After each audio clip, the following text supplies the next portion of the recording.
Nehemiah, chapter 1. These are the memoirs of Nehemiah, son of Hakaliah. Nehemiah's concern for Jerusalem. In late autumn, in the month of Kislev, in the 20th year of King Artaxerxes' reign, I was at the fortress of Susa. Hanani, one of my brothers, came to visit me with some other men who had just arrived from Judah. I asked them about the Jews who had returned there from captivity and about how things were going in Jerusalem. They said to me, "Things are not going well for those who return to the province of Judah. They are in great trouble and disgrace. The wall of Jerusalem has been torn down and the gates have been destroyed by fire." When I heard this, I sat down and wept. In fact, for days I mourned, fasted, and prayed to the God of heaven. Then I said, "O Lord, God of heaven, the great and awesome God who keeps his covenant of unfailing love with those who love him and obey his commands, listen to my prayer. Look down and see me praying night and day for your people Israel. I confess that we have sinned against you. Yes, even my own family and I have sinned. We have sinned terribly by not obeying the commands, decrees, and regulations that you gave us through your servant Moses. Please remember what you told your servant Moses. If you are unfaithful to me, I will scatter you among the nations. But if you return to me and obey my commands and live by them, then even if you are exiled to the ends of the earth, I will bring you back to the place I have chosen for my name to be honored. The people you rescued by your great power and strong hand are your servants. O Lord, please hear my prayer. Listen to the prayers of those of us who delight in honoring you. Please grant me success today by making the king favorable to me. Put it into his heart to be kind to me." In those days, I was the king's cupbearer.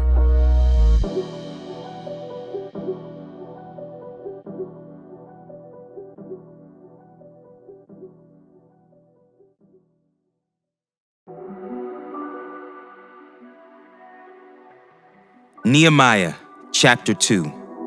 Nehemiah goes to Jerusalem.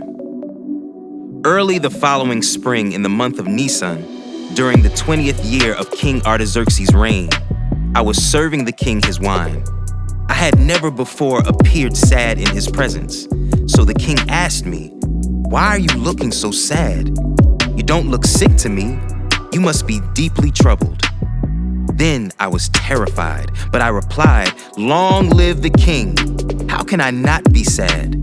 For the city where my ancestors are buried is in ruins, and the gates have been destroyed by fire." The king asked, "Well, how can I help you?" "With a prayer to the God of heaven," I replied. "If it please the king, and if you are pleased with me, your servant, send me to Judah to rebuild the city where my ancestors are buried." The king, with the queen sitting beside him, asked, "How long will you be gone? When will you return?" After I told him how long I would be gone, the king agreed to my request. I also said to the king, "If it please the king, let me have letters addressed to the governors of the province west of the Euphrates River, instructing them to let me travel safely through their territories on my way to Judah. And please give me a letter addressed to Asaph, the manager of the king's forest, instructing him to give me timber. I will need it to make beams for the gates of the temple fortress, for the city walls, and for a house for myself." And the king granted these requests because the gracious hand of God was on me. When I came to the governors of the province west of the Euphrates River, I delivered the king's letters to them. The king, I should add, had sent along army officers and horsemen to protect me. But when Sanballat the Horonite and Tobiah the Ammonite official heard of my arrival, they were very displeased that someone had come to help the people of Israel. Nehemiah inspects Jerusalem's wall. So I arrived in Jerusalem. 3 days later, I slipped out during the night, taking only a few others with me. I had not told anyone about the plans God had put in my heart for Jerusalem. We took no pack animals with us except the donkey I was riding.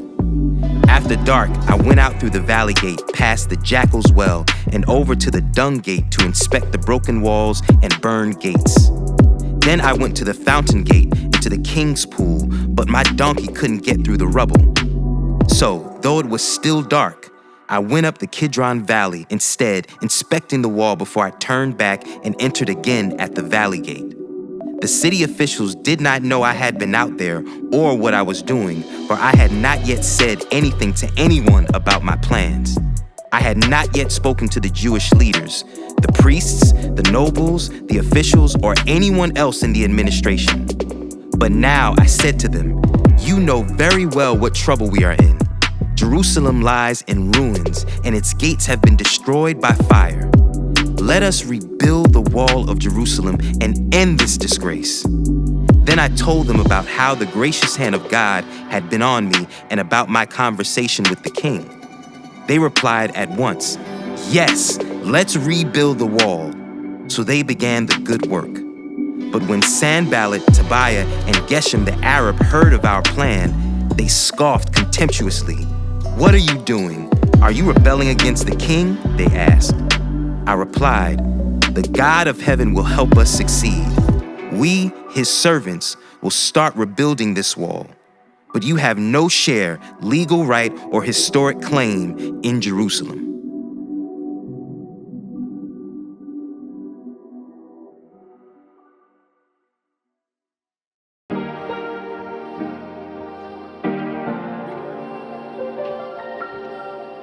Nehemiah, chapter 3. Rebuilding the wall of Jerusalem. Then Eliashib the high priest and the other priests started to rebuild at the sheep gate. They dedicated it and set up its doors, building the wall as far as the Tower of the 100, which they dedicated, and the Tower of Hananel. People from the town of Jericho worked next to them, and beyond them was Zakur, son of Imri. The fish gate was built by the sons of Hassenaah. They laid the beams, set up its doors, and installed its bolts and bars. Meremoth, son of Uriah and grandson of Hakaz, repaired the next section of wall. Beside him were Meshullam, son of Berechiah and grandson of Meshezabel, and then Zadok, son of Baana. Next were the people from Tekoa, though their leaders refused to work with the construction supervisors. The old city gate was repaired by Joiada, son of Paseah, and Meshullam, son of Besodiah. They laid the beams, set up its doors, and installed its bolts and bars. Next to them were Melatiah from Gibeon, Jadon from Meronoth, people from Gibeon, and people from Mizpah, the headquarters of the governor of the province west of the Euphrates River.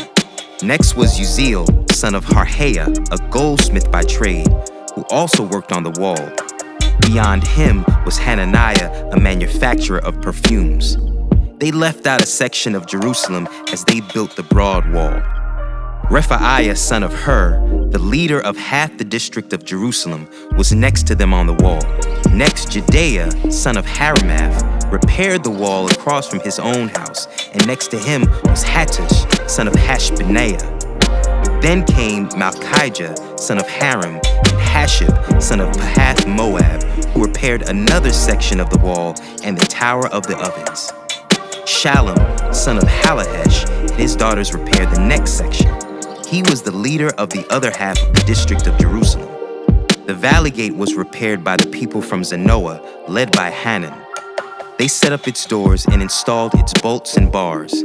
They also repaired the 1,500 feet of wall to the dung gate. The dung gate was repaired by Malchijah, son of Rechab, the leader of the Beth Hakarim district.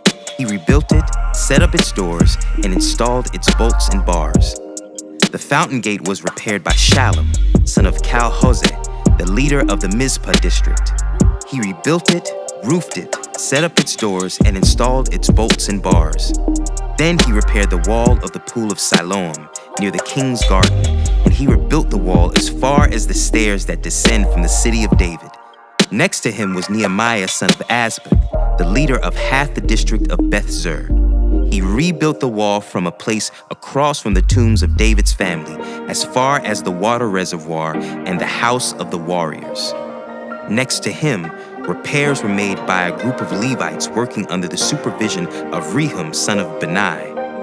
Then came Hashabiah, the leader of half the district of Keilah, who supervised the building of the wall on behalf of his own district. Next down the line were his countrymen led by Binnui, son of Henadad, the leader of the other half of the district of Keilah. Next to him, Ezra, son of Jeshua, the leader of Mizpah, repaired another section of wall across from the ascent to the armory near the angle in the wall.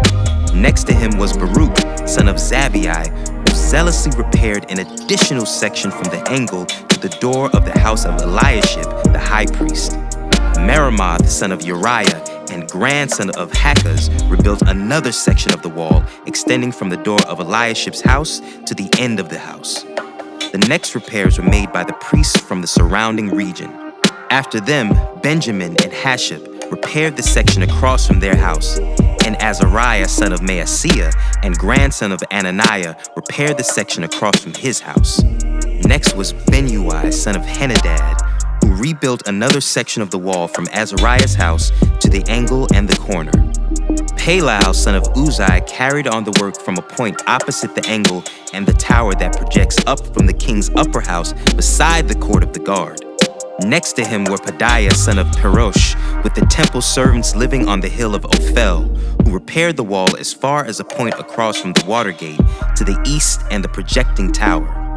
Then came the people of Tekoa, who repaired another section across from the great projecting tower and over to the wall of Ophel. Above the horse gate, the priests repaired the wall.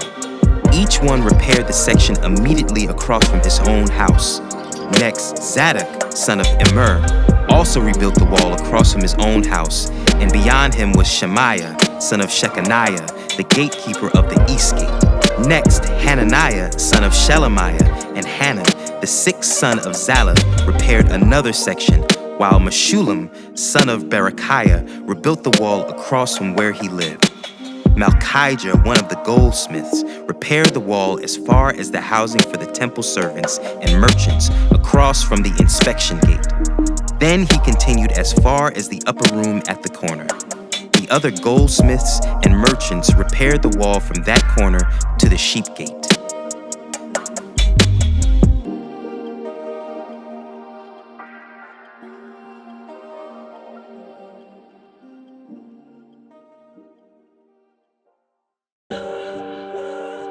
Nehemiah, chapter 4. Enemies oppose the rebuilding. Sanballat was very angry when he learned that we were rebuilding the wall. He flew into a rage and mocked the Jews, saying in front of his friends and the Samaritan army officers, "What does this bunch of poor, feeble Jews think they're doing? Do they think they can build the wall in a single day by just offering a few sacrifices? Do they actually think they can make something of stones from a rubbish heap, and charred ones at that?" Tobiah the Ammonite, who was standing beside him, remarked, "That stone wall would collapse if even a fox walked along the top of it." Then I prayed, "Hear us, O God, for we are being mocked. May their scoffing fall back on their own heads, and may they themselves become captives in a foreign land. Do not ignore their guilt. Do not blot out their sins, for they have provoked you to anger here in front of the builders." At last, the wall was completed to half its height around the entire city, for the people had worked with enthusiasm. But when Sanballat and Tobiah and the Arabs, Ammonites and Ashdodites heard that the work was going ahead and that the gaps in the wall of Jerusalem were being repaired, they were furious. They all made plans to come and fight against Jerusalem and throw us into confusion. But we prayed to our God and guarded the city day and night to protect ourselves. Then the people of Judah began to complain, "The workers are getting tired, and there is so much rubble to be moved. We will never be able to build the wall by ourselves." Meanwhile, our enemies were saying, "Before they know what's happening, we will swoop down on them and kill them and end their work." The Jews who lived near the enemy came and told us again and again, "They will come from all directions and attack us." So I placed armed guards behind the lowest parts of the wall in the exposed areas. I stationed the people to stand guard by families, armed with swords, spears, and bows. Then as I looked over the situation, I called together the nobles and the rest of the people and said to them, "Don't be afraid of the enemy. Remember the Lord, who is great and glorious, and fight for your brothers, your sons, your daughters, your wives, and your homes." When our enemies heard that we knew of their plans and that God had frustrated them, we all returned to our work on the wall. But from then on, only half my men worked, while the other half stood guard with spears, shields, bows, and coats of mail. The leaders stationed themselves behind the people of Judah, who were building the wall. The laborers carried on their work with one hand supporting their load and one hand holding a weapon. All the builders had a sword belted to their side. The trumpeters stayed with me to sound the alarm. Then I explained to the nobles and officials and all the people, "The work is very spread out, and we are widely separated from each other along the wall. When you hear the blast of the trumpet, rush to wherever it is sounded. Then our God will fight for us." We worked early and late, from sunrise to sunset, and half the men were always on guard. I also told everyone living outside the walls to stay in Jerusalem. That way they and their servants could help with guard duty at night and work during the day. During this time, none of us, not I, nor my relatives, nor my servants, nor the guards who were with me, ever took off our clothes. We carried our weapons with us at all times, even when we went for water.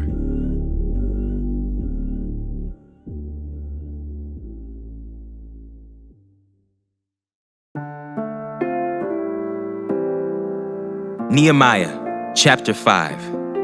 Nehemiah defends the oppressed. About this time, some of the men and their wives raised a cry of protest against their fellow Jews. They were saying, "We have such large families, we need more food to survive." Others said, "We have mortgaged our fields, vineyards, and homes to get food during the famine." And others said, "We have had to borrow money on our fields and vineyards to pay our taxes. We belong to the same family as those who are wealthy, and our children are just like theirs. Yet we must sell our children into slavery just to get enough money to live. We have already sold some of our daughters, and we are helpless to do anything about it, for our fields and vineyards are already mortgaged to others." When I heard their complaints, I was very angry. After thinking it over, I spoke out against these nobles and officials. I told them, "You are hurting your own relatives by charging interest when they borrow money." Then I called a public meeting to deal with the problem. At the meeting, I said to them, "We are doing all we can to redeem our Jewish relatives who have had to sell themselves to pagan foreigners, but you are selling them back into slavery again. How often must we redeem them?" And they had nothing to say in their defense. Then I pressed further. "What you are doing is not right. Should you not walk in the fear of our God in order to avoid being mocked by enemy nations? I myself, as well as my brothers and my workers, have been lending the people money and grain, but now let us stop this business of charging interest. You must restore their fields, vineyards, olive groves, and homes to them this very day, and repay the interest you charged when you lent them money, grain, new wine, and olive oil." They replied, "We will give back everything and demand nothing more from the people. We will do as you say." Then I called the priests and made the nobles and officials swear to do what they had promised. I shook out the folds of my robe and said, "If you fail to keep your promise, may God shake you like this from your homes and from your property." The whole assembly responded, "Amen," and they praised the Lord. And the people did as they had promised. For the entire 12 years that I was governor of Judah, from the 20th year to the 32nd year of the reign of King Artaxerxes, neither I nor my officials drew on our official food allowance. The former governors, in contrast, had laid heavy burdens on the people, demanding a daily ration of food and wine, besides 40 pieces of silver. Even their assistants took advantage of the people. But because I feared God, I did not act that way. I also devoted myself to working on the wall and refused to acquire any land. And I required all my servants to spend time working on the wall. I asked for nothing, even though I regularly fed 150 Jewish officials at my table, besides all the visitors from other lands. The provisions I paid for each day included 1 ox, 6 choice sheep or goats, and a large number of poultry. And every 10 days we needed a large supply of all kinds of wine. Yet I refused to claim the governor's food allowance because the people already carried a heavy burden. Remember, O my God, all that I have done for these people, and bless me for it.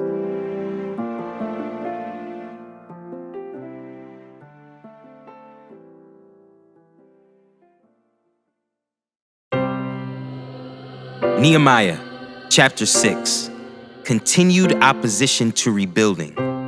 Sanballat, Tobiah, Geshem the Arab, and the rest of our enemies found out that I had finished rebuilding the wall and that no gaps remained, though we had not yet set up the doors in the gates. So Sanballat and Geshem sent a message asking me to meet them at one of the villages in the plain of Ono. But I realized they were plotting to harm me, so I replied by sending this message to them.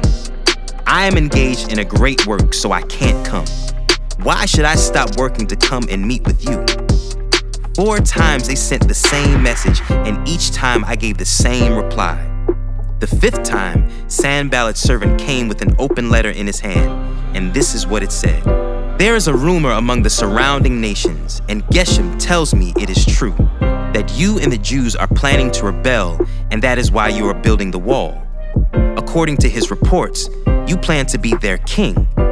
He also reports that you have appointed prophets in Jerusalem to proclaim about you, look, there is a king in Judah. You can be very sure that this report will get back to the king, so I suggest that you come and talk it over with me. I replied, there is no truth in any part of your story. You are making up the whole thing. They were just trying to intimidate us, imagining that they could discourage us and stop the work. So I continued the work with even greater determination. Later, I went to visit Shemaiah, son of Delaiah, and grandson of Mehetabel, who was confined to his home. He said, let us meet together inside the temple of God and bolt the door shut.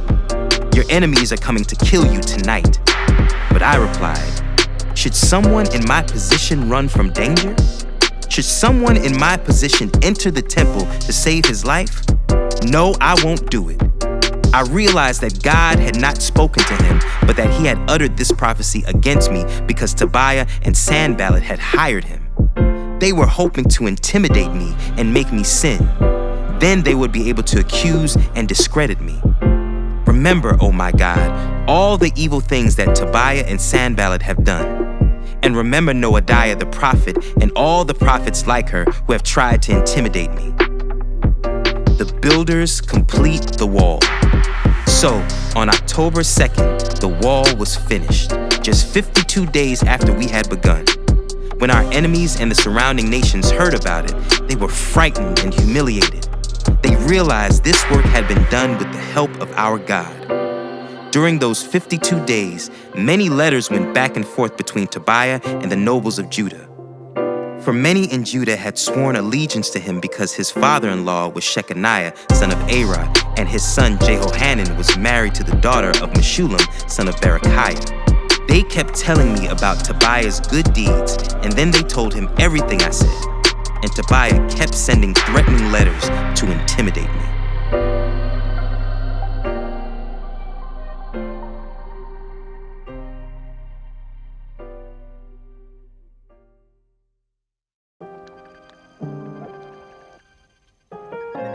Nehemiah, chapter 7. After the wall was finished and I had set up the doors and the gates, the gatekeepers, singers, and Levites were appointed.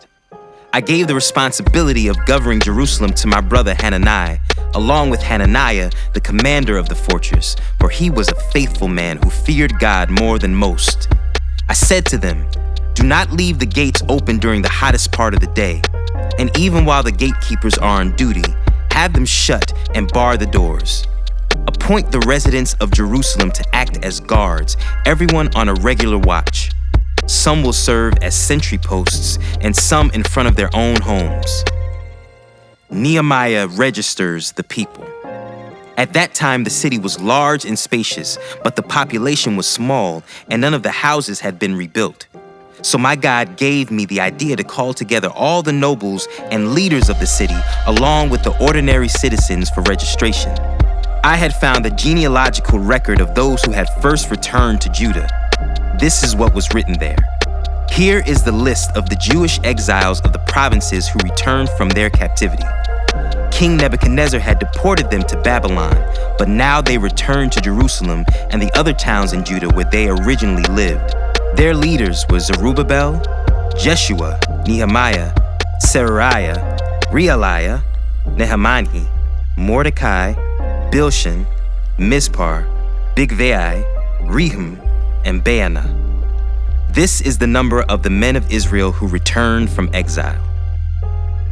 The family of Parash, 2,172. The family of Shephatiah, 372. The family of Era, 652. The family of Pahath Moab, descendants of Jeshua and Joab, 2,818. The family of Elam, 1,254. The family of Zatu, 845. The family of Zacchai, 760. The family of Bani, 648. The family of Bebai, 628. The family of Azgad, 2,322. The family of Adonikam, 667. The family of Bigvai, 2,067. The family of Aden, 655. The family of Ater, descendants of Hezekiah, 98. The family of Hashem, 328. The family of Bezai, 324. The family of Jorah, 112. The family of Gibbar, 95. The people of Bethlehem and Netophah, 188. The people of Anathoth, 128. The people of Beth Asmaveth, 42. The people of Kiriath Jearim, Kephirah, and Beeroth, 743. The people of Ramah and Geba, 621. The people of Michmash, 122. The people of Bethel and Ai, 123. The people of West Nebo, 52. The citizens of West Elam, 1,254. The citizens of Haram, 320. The citizens of Jericho, 345. The citizens of Lod, Hadid, and Ono, 721. The citizens of Senea, 3,930. These are the priests who returned from exile.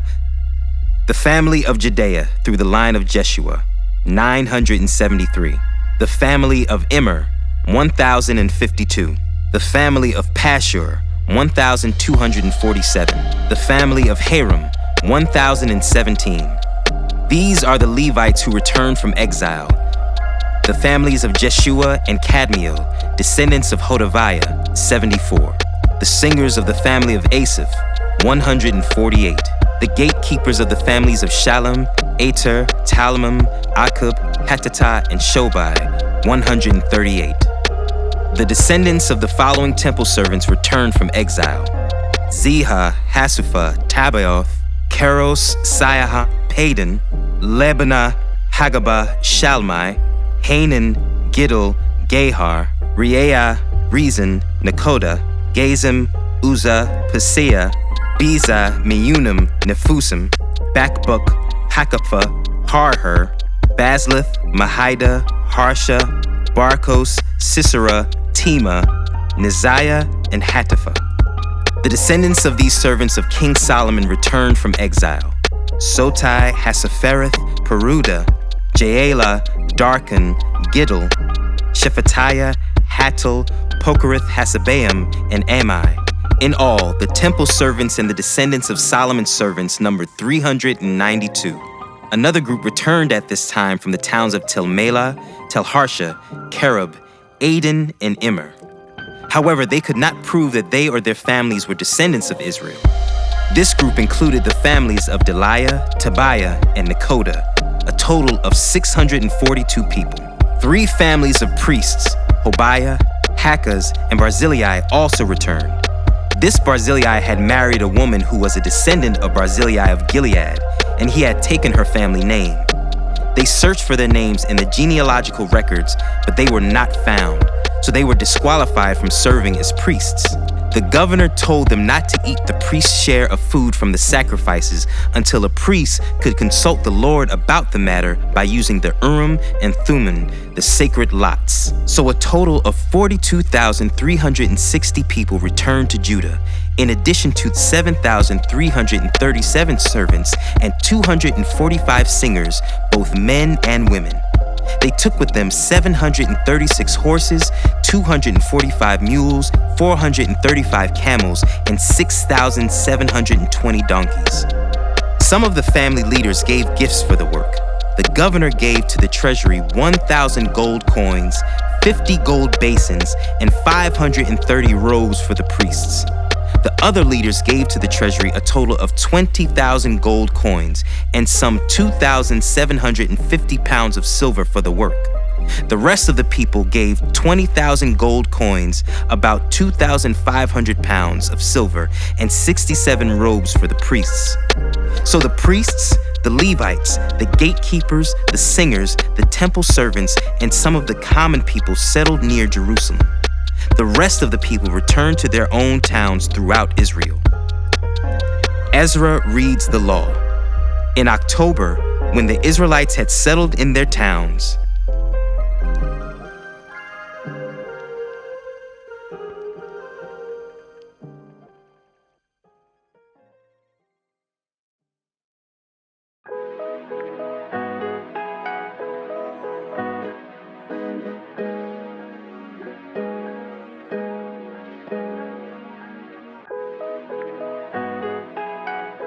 Nehemiah chapter 8.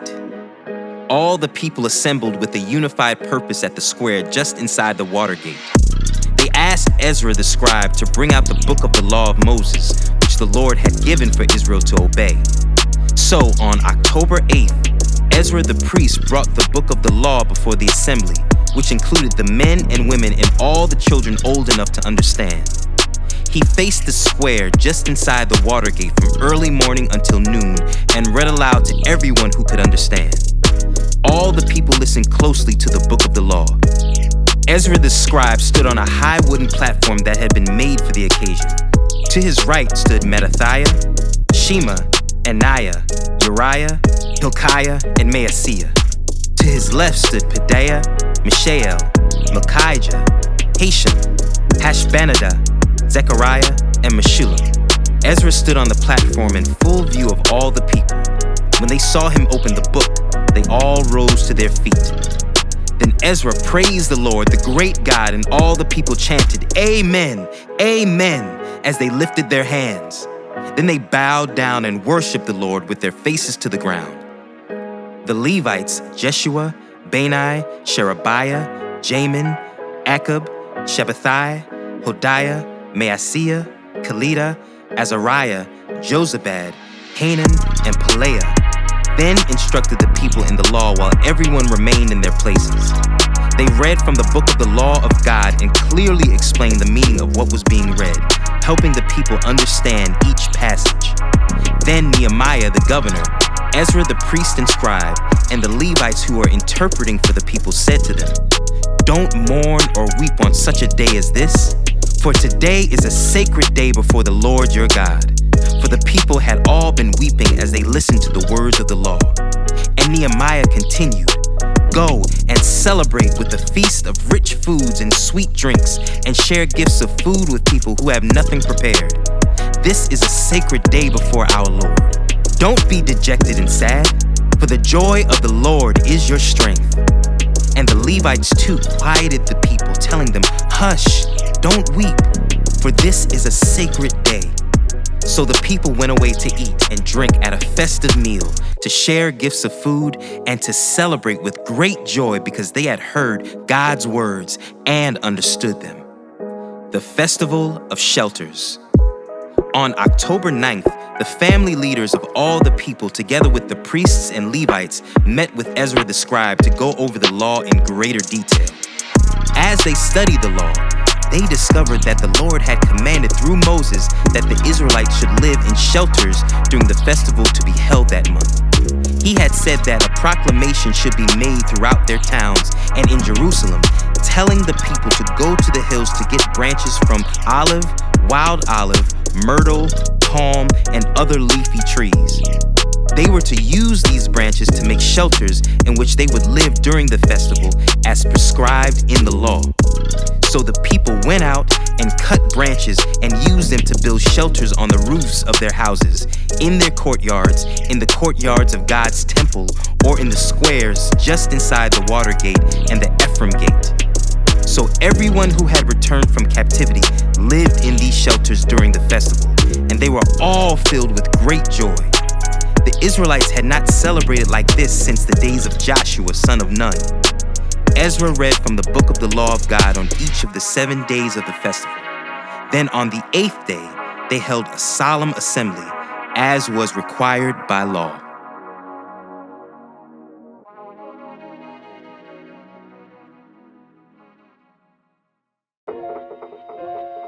Nehemiah chapter 9. The people confessed their sins. On October 31st, the people assembled again, and this time they fasted and dressed in burlap and sprinkled dust on their heads. Those of Israelite descent separated themselves from all foreigners as they confessed their own sins and the sins of their ancestors. They remained standing in place for 3 hours while the book of the law of the Lord their God was read aloud to them. Then for 3 more hours, they confessed their sins and worshiped the Lord their God. The Levites, Jeshua, Bani, Kadmiel, Shebaniah, Bunai, Sherebiah, Bani, and Kenani, stood on the stairway of the Levites and cried out to the Lord their God with loud voices. Then the leaders of the Levites, Jeshua, Kadmiel, Bani, Hashabniah, Sherebiah, Hodiah, Shebaniah, and Pethahiah, called out to the people, "Stand up and praise the Lord your God, for he lives from everlasting to everlasting." Then they prayed, "May your glorious name be praised. May it be exalted above all blessing and praise. You alone are the Lord. You made the skies and the heavens and all the stars. You made the earth and the seas and everything in them. You preserve them all, and the angels of heaven worship you. You are the Lord God who chose Abram and brought him from Ur of the Chaldeans and renamed him Abraham. When he had proved himself faithful, you made a covenant with him to give him and his descendants the land of the Canaanites, Hittites, Amorites, Perizzites, Jebusites, and Girgashites. And you have done what you promised, for you are always true to your word. You saw the misery of our ancestors in Egypt, and you heard their cries from beside the Red Sea. You displayed miraculous signs and wonders against Pharaoh, his officials, and all his people, for you knew how arrogantly they were treating our ancestors. You have a glorious reputation that has never been forgotten. You divided the sea for your people so they could walk through on dry land, and then you hurled their enemies into the depths of the sea. They sank like stones beneath the mighty waters. You led our ancestors by a pillar of cloud during the day and a pillar of fire at night so that they could find their way. You came down at Mount Sinai and spoke to them from heaven. You gave them regulations and instructions that were just and decrees and commands that were good. You instructed them concerning your holy Sabbath. And you commanded them through Moses your servant to obey all your commands, decrees, and instructions. You gave them bread from heaven when they were hungry and water from the rock when they were thirsty. You commanded them to go and take possession of the land you had sworn to give them. But our ancestors were proud and stubborn, and they paid no attention to your commands. They refused to obey and did not remember the miracles you had done for them. Instead, they became stubborn and appointed a leader to take them back to their slavery in Egypt. But you are a God of forgiveness, gracious and merciful, slow to become angry, and rich in unfailing love. You did not abandon them, even when they made an idol shaped like a calf and said, "This is your God who brought you out of Egypt." They committed terrible blasphemies. But in your great mercy, you did not abandon them to die in the wilderness. The pillar of cloud still led them forward by day, and the pillar of fire showed them the way through the night. You sent your good spirit to instruct them, and you did not stop giving them manna from heaven or water for their thirst. For 40 years you sustained them in the wilderness, and they lacked nothing. Their clothes did not wear out, and their feet did not swell. Then you helped our ancestors conquer kingdoms and nations, and you placed your people in every corner of the land. They took over the land of King Sihon and Heshbon, and the land of King Og of Bashan. You made their descendants as numerous as the stars in the sky, and brought them into the land you had promised to their ancestors. They went in and took possession of the land. You subdued whole nations before them. Even the Canaanites who inhabited the land were powerless. Your people could deal with these nations and their kings as they pleased. Our ancestors captured fortified cities and fertile land. They took over houses full of good things, with cisterns already dug and vineyards and olive groves and fruit trees in abundance. So they ate until they were full and grew fat and enjoyed themselves in all your blessings. But despite all this, they were disobedient and rebelled against you. They turned their backs on your law. They killed your prophets who warned them to return to you, and they committed terrible blasphemies. So you handed them over to their enemies who made them suffer. But in their time of trouble, they cried to you, and you heard them from heaven. In your great mercy, you sent them liberators who rescued them from their enemies. But as soon as they were at peace, your people again committed evil in your sight, and once more you let their enemies conquer them. Yet whenever your people turned and cried to you again for help, you listened once more from heaven. In your wonderful mercy, you rescued them many times. You warned them to return to your law, but they became proud and obstinate and disobeyed your commands. They did not follow your regulations by which people will find life if only they obey. They stubbornly turned their backs on you and refused to listen. In your love, you were patient with them for many years. You sent your Spirit who warned them through the prophets, but still they wouldn't listen. So once again, you allowed the peoples of the land to conquer them. But in your great mercy, you did not destroy them completely or abandon them forever. What a gracious and merciful God you are. And now, our God, the great and mighty and awesome God who keeps his covenant of unfailing love, do not let all the hardships we have suffered seem insignificant to you. Great trouble has come upon us and upon our kings and leaders and priests and prophets and ancestors, all of your people, from the days when the kings of Assyria first triumphed over us until now. Every time you punished us, you were being just. We have sinned greatly, and you gave us only what we deserve. Our kings, leaders, priests, and ancestors did not obey your law or listen to the warnings in your commands and laws. Even while they had their own kingdom, they did not serve you, though you showered your goodness on them. You gave them a large, fertile land, but they refused to turn from their wickedness. So now today, we are slaves in the land of plenty that you gave our ancestors for their enjoyment. We are slaves here in this good land. The lush produce of this land piles up in the hands of the kings whom you have set over us because of our sins. They have power over us and our livestock. We serve them at their pleasure, and we are in great misery. The people agree to obey. The people responded, "In view of all this, we are making a solemn promise and putting it in writing. On this sealed document are the names of our leaders and Levites and priests."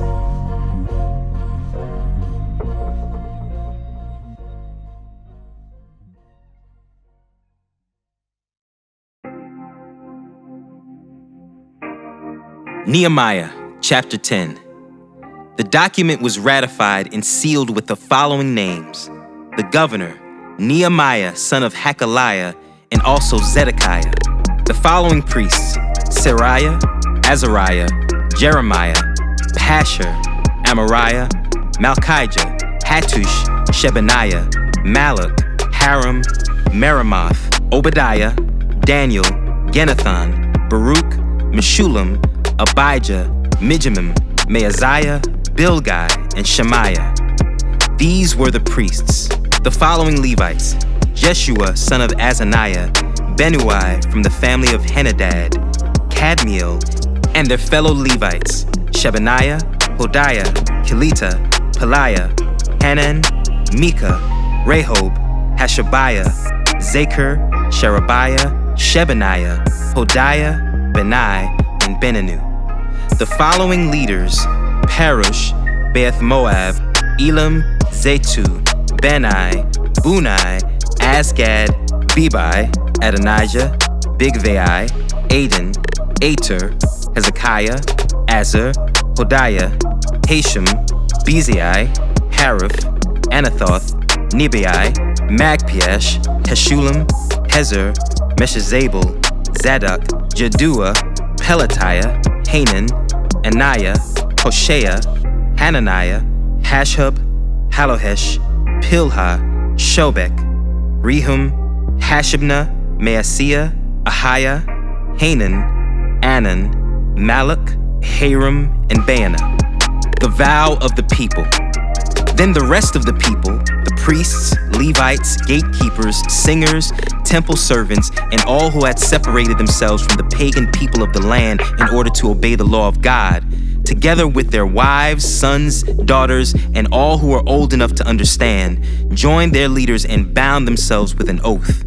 They swore a curse on themselves if they failed to obey the law of God as issued by his servant Moses. They solemnly promised to carefully follow all the commands, regulations, and decrees of the Lord our Lord.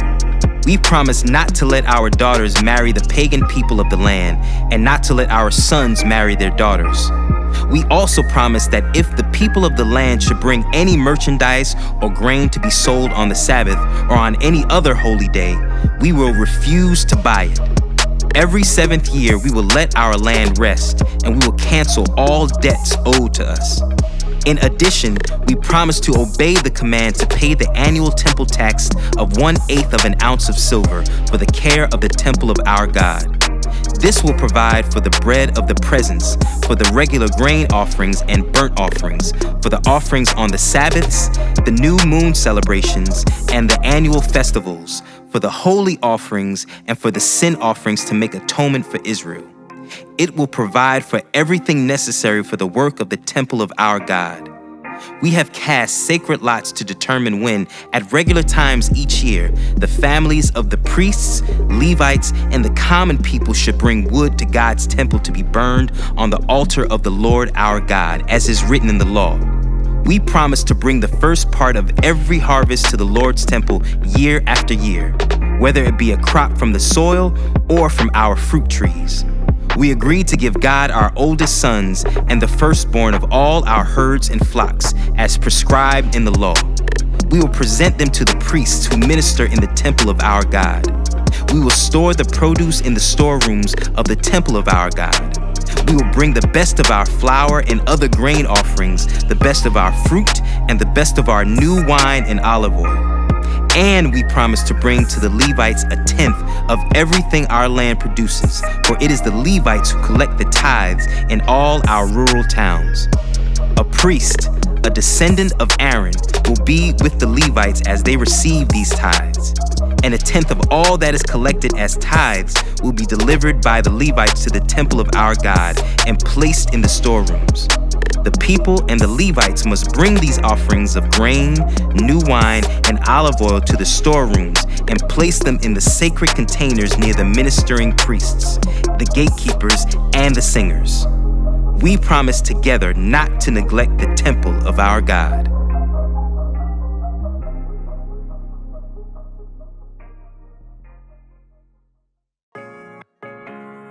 Nehemiah chapter 11. The people occupied Jerusalem. The leaders of the people were living in Jerusalem, the holy city. 1/10 of the people from the other towns of Judah and Benjamin were chosen by sacred lots to live there too, while the rest stayed where they were. And the people commended everyone who volunteered to resettle in Jerusalem. Here is a list of the names of the provincial officials who came to live in Jerusalem. Most of the people, priests, Levites, temple servants, and descendants of Solomon's servants continued to live in their own homes in the various towns of Judah. But some of the people from Judah and Benjamin resettled in Jerusalem. From the tribe of Judah, Athaiah, son of Uzziah, son of Zechariah, son of Amariah, son of Shephatiah, son of Mahalalel, of the family of Perez. Also Maaseiah, son of Baruch, son of Kol-Hoseh, son of Haziah, son of Adiah, son of Joiarib, son of Zechariah, of the family of Shelah. There were 468 descendants of Perez who lived in Jerusalem, all outstanding men. From the tribe of Benjamin, Salu, son of Meshullam, son of Joed, son of Pedaiah, son of Kaliah, son of Maaseiah, son of Ithiel, son of Jeshiah. After him were Gebai and Salai, and a total of 928 relatives. Their chief officer was Joel, son of Zichri, who was assisted by Judah, son of Hasenuah, second in command over the city. From the priests, Jediah, son of Joiarib, Jachin, and Seraiah, son of Hilkiah, son of Meshullam, son of Zadok, son of Meraioth, son of Ahitub, the supervisor of the temple of God. Also 822 of their associates who worked at the temple. Also Adiah, son of Jeroham, son of Pelaliah, son of Amzi, son of Zechariah, son of Pashur, son of Malchijah, along with 242 of his associates who were heads of their families. Also Amishai, son of Azarel, son of Azai, son of Meshulmoth, son of Immer, and 128 of his outstanding associates. Their chief officer was Zabdiel, son of Haggadolim. From the Levites, Shemaiah, son of Hashub, son of Azrikam, son of Hashabiah, son of Bunai. Also Shabbathai and Jozabad, who were in charge of the work outside the temple of God. Also Mattaniah, son of Micah, son of Zabdi, a descendant of Asaph, who led in thanksgiving and prayer. Also Bakbukiah, who was Mattaniah's assistant, and Abda, son of Shemua, son of Galeel, son of Jeduthun. In all, there were 284 Levites in the holy city. From the gatekeepers, Akub, Talmon, and 172 of their associates who guarded the gates. The other priests, Levites, and the rest of the Israelites lived wherever their family inheritance was located in any of the towns of Judah. The temple servants, however, whose leaders were Ziha and Gishpa, all lived on the hill of Ophel. The chief officer of the Levites in Jerusalem was Uzai, son of Bani, son of Hashabiah, son of Mattaniah, son of Micah, a descendant of Asaph, whose family served as singers at God's temple. Their daily responsibilities were carried out according to the terms of a royal command. Pethahiah, son of Meshezabel, a descendant of Zerah, son of Judah, was the royal advisor in all matters of public administration. As for the surrounding villages with their open fields, some of the people of Judah lived in Kiriath Arba with its settlements, Dibon with its settlements, and Jekabzeel with its villages. They also lived in Jeshua, Moladah, Beth Pelet, Hazar-Shul, Beersheba with its settlements, Ziklag, and Mechannah with its settlements. They also lived in En-Rimmon, Zorah, Jarmuth, Zanoah, and Adullam with their surrounding villages. They also lived in Lachish with its nearby fields, and Azekah with its surrounding villages. So the people of Judah were living all the way from Beersheba in the south to the valley of Hinnom. Some of the people of Benjamin lived at Geba, Michmash, Aijah, and Bethel with its settlements. They also live in Anathoth, Nob, Ananiah, Hazor, Ramah, Gittayim, Hadid, Zeboim, Nabalat, Lod, Ono, and the valley of Craftsmen. Some of the Levites who lived in Judah were sent to live with the tribe of Benjamin.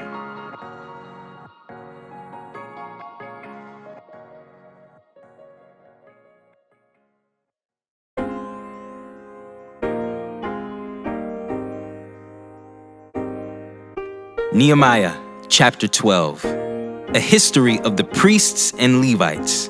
Here is the list of the priests and Levites who returned with Zerubbabel, son of Shealtiel, and Jeshua the high priest.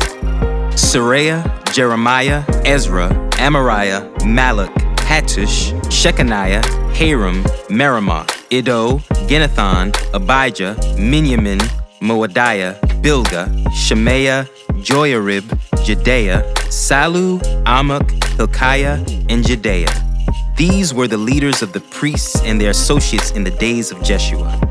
The Levites who returned with them were Jeshua, Binnui, Kadmiel, Sherebiah, Judah, and Mattaniah, who with his associates was in charge of the songs of thanksgiving.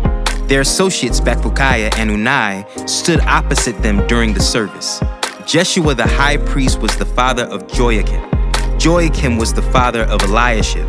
Eliashib was the father of Joiada. Joiada was the father of Johanan. Johanan was the father of Jaddua. Now when Joachim was high priest, the family leaders of the priests were as follows. Moriah was leader of the family of Seraiah. Hananiah was leader of the family of Jeremiah. Meshullam was leader of the family of Ezra. Jehohanan was leader of the family of Amariah. Jonathan was leader of the family of Moloch. Joseph was leader of the family of Shechaniah. Adnah was leader of the family of Haram. Helkai was leader of the family of Miramoth. Zechariah was leader of the family of Iddo. Meshullam was leader of the family of Ginnathan. Zichri was leader of the family of Abijah. There was also a leader of the family of Miniamin. Piltai was leader of the family of Moadiah. Shemua was leader of the family of Bilgah. Jehonathan was leader of the family of Shemaiah. Matnai was leader of the family of Joarib. Uzai was leader of the family of Judea. Kalai was leader of the family of Salu. Eber was leader of the family of Amok. Hashabiah was leader of the family of Hilkiah. Nethanel was leader of the family of Judea. A record of the Levite families was kept during the years when Eliashib, Joiada, Johanan, and Jaddua served as high priest. Another record of the priests was kept during the reign of Darius the Persian. A record of the heads of the Levite families was kept in the book of history down to the days of Johanan, the grandson of Eliashib. These were the family leaders of the Levites: Hashabiah, Sherebiah, Jeshua, Binnui, Kadmiel, and other associates who stood opposite them during the ceremonies of praise and thanksgiving, one section responding to the other as commanded by David, the man of God. This included Mattaniah, Bakbukiah, and Obadiah.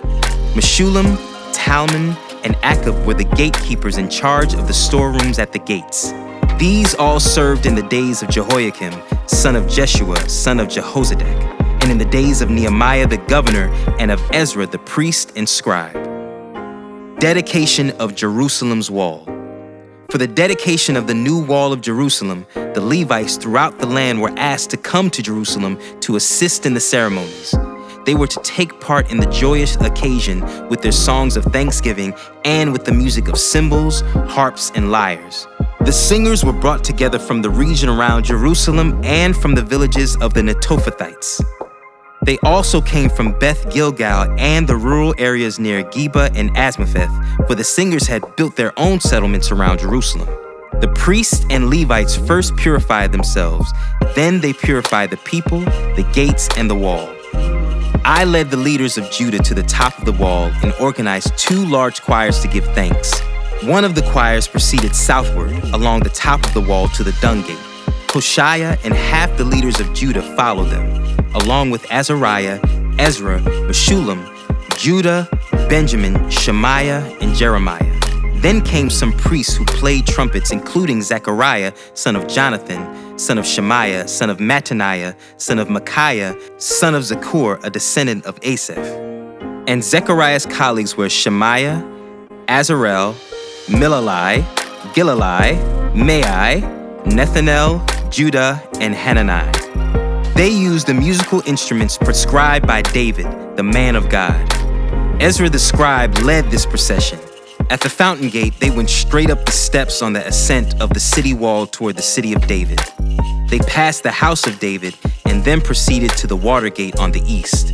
The second choir, giving thanks, went northward around the other way to meet them. I followed them together with the other half of the people, along the top of the wall past the Tower of the Ovens to the broad wall. Then past the Ephraim gate to the old city gate, past the fish gate and the Tower of Hananel, and on to the Tower of the 100. Then we continued on to the sheep gate and stopped at the guard gate. The 2 choirs that were giving thanks then proceeded to the temple of God, where they took their places. So did I, together with the group of leaders who were with me. We went together with the trumpet-playing priests, Eliakim, Maaseiah, Miniamin, Micaiah, Elioenai, Zechariah, and Hananiah. And the singers Maaseiah, Shemaiah, Eleazar, Uzai, Jehohanan, Malchijah, Elam, and Ezra. They played and sang loudly under the direction of Jezrahiah, the choir director. Many sacrifices were offered on that joyous day, for God had given the people cause for great joy. The women and children also participated in the celebration, and the joy of the people of Jerusalem could be heard far away. Provisions for temple worship. On that day, men were appointed to be in charge of the storerooms for the offerings, the first part of the harvest, and the tithes. They were responsible to collect from the fields outside the towns the portions required by the law for the priests and Levites. For all the people of Judah took joy in the priests and Levites and their work. They performed the service of their God and the service of purification as commanded by David and his son Solomon, and so did the singers and the gatekeepers. The custom of having choir directors to lead the choirs in hymns of praise and thanksgiving to God began long ago in the days of David and Asaph. So now in the days of Zerubbabel and of Nehemiah, all Israel brought a daily supply of food for the singers, the gatekeepers, and the Levites. The Levites, in turn, gave a portion of what they received to the priests, the descendants of Aaron.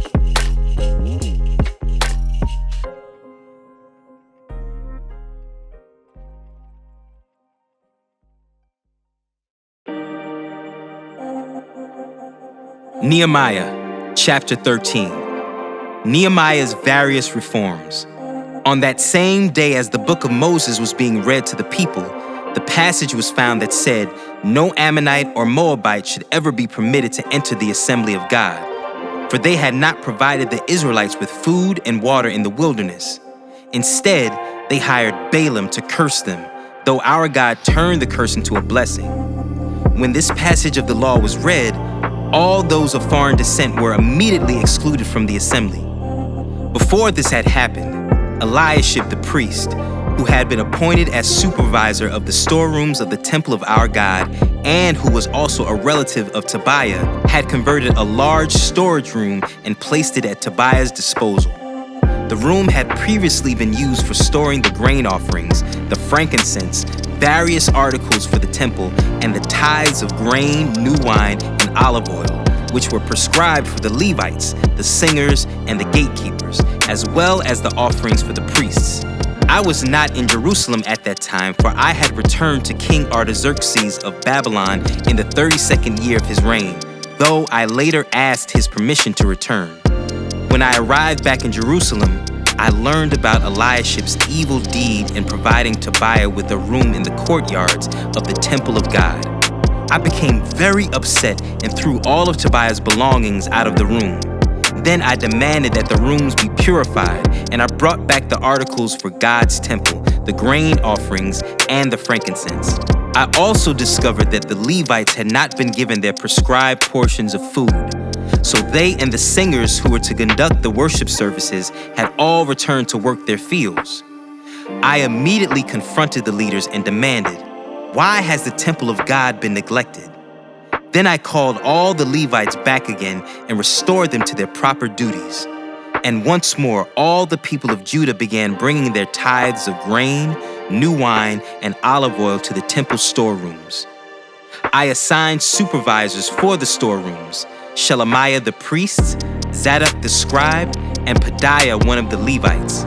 And I appointed Hanan son of Zakur and grandson of Mattaniah as their assistant. These men had an excellent reputation, and it was their job to make honest distributions to their fellow Levites. Remember this good deed, O my God, and do not forget all that I have faithfully done for the temple of my God and its services. In those days, I saw men of Judah treading out their wine presses on the Sabbath. They were also bringing in grain, loading it on donkeys, and bringing their wine, grapes, figs, and all sorts of produce to Jerusalem to sell on the Sabbath. So I rebuked them for selling their produce on that day. Some men from Tyre who lived in Jerusalem were bringing in fish and all kinds of merchandise. They were selling it on the Sabbath to the people of Judah, and in Jerusalem at that. So I confronted the nobles of Judah. "Why are you profaning the Sabbath in this evil way?" I asked. "Wasn't it just this sort of thing that your ancestors did that caused our God to bring all this trouble upon us and our city? Now you are bringing even more wrath upon Israel by permitting the Sabbath to be desecrated in this way." Then I commanded that the gates of Jerusalem should be shut as darkness fell every Friday evening, not to be open until the Sabbath ended. I sent some of my own servants to guard the gates so that no merchandise could be brought in on the Sabbath day. The merchants and tradesmen with a variety of wares camped outside Jerusalem once or twice. But I spoke sharply to them and said, "What are you doing out here, camping around the wall? If you do this again, I will arrest you."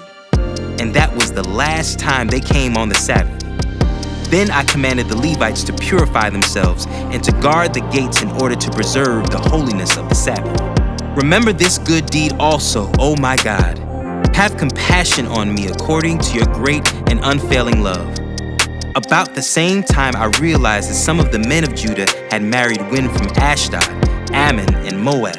Furthermore, half their children spoke the language of Ashdod or of some other people and could not speak the language of Judah at all. So I confronted them and called down curses on them.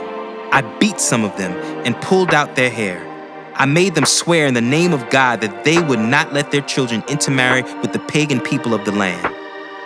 Wasn't this exactly what led King Solomon of Israel into sin? I demanded. There was no king from any nation who can compare to him, and God loved him and made him king over all Israel. But even he was led into sin by his foreign wives. How could you even think of committing this sinful deed and acting unfaithfully toward God by marrying foreign women? One of the sons of Joiada, son of Eliashib, the high priest, had married a daughter of Sanballat the Horonite, so I banished him from my presence. Remember them, O my God, for they have defiled the priesthood and the solemn vows of the priests and Levites. So I purged out everything foreign and assigned tasks to the priests and Levites, making certain that each knew his work. I also made sure that the supply of wood for the altar and the first portions of the harvest were brought at the proper times. Remember this in my favor, O my God.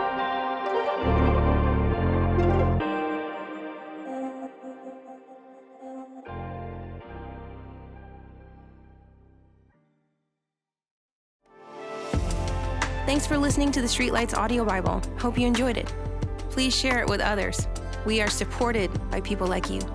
Would you please consider giving generously today to help forward the mission of Streetlights?